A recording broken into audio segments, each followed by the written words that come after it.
ওনাকে চিনতে পারছি না, সরি, উনি পেনাল্টি না, উনি আমার সমর্থক ব্রাজিল, উনি হচ্ছেন, হ্যাঁ আপনি রোনালদো, উইদাউট স্টার রোনালদো। আর আপনি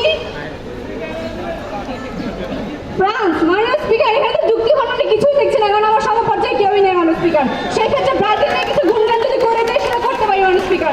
যোগ্য বর্ণিতা, আমাদের যে শৈল্পিক সৌন্দর্য, একমাত্র সৌন্দর্যের অধিকার ফুটবল, আরো কোনো ইতিহাসে আছে কি মাননীয় স্পিকার যাদের যুক্তি করা যায়, যুক্তি খণ্ডন করা যায় মাননীয় স্পিকার?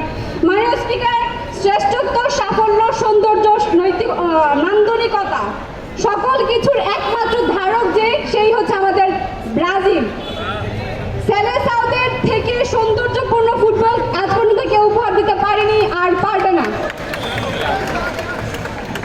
পেলে থেকে গারিনচা, জিকো, রোমারিও, রোনালদো, আমাদের পেলে ফুটবলের রাজা 17 বছর বয়সে যে বিশ্বকাপ অর্জন করেছে, তার সমপর্যায়ে আর্জেন্টিনা যেতে পারে না মাননীয় স্পিকার। তারা ডিফেন্ডিং চ্যাম্পিয়ন মাননীয় স্পিকার, যে পেনাল্টি ছাড়া গোল দিতে পারে না মাননীয় স্পিকার।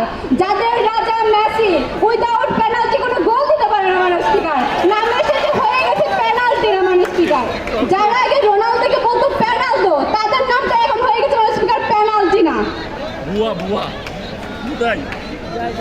মাননীয় speaker, form is temporary but 5 star is permanent, যেটা ধারক এবং বাহক একমাত্র আমরাই। মরক্কোর সাথে পারে না। দিচ্ছি। প্রশ্নটা হচ্ছে, আপনি সকাল আজকে খেলা দেখছেন, খেলা দেখার পরে আপনি দেখছেন যে ব্রাজিল আর সাম্বা সাম্বা করে না, এখন হাম্বা হাম্বা করে।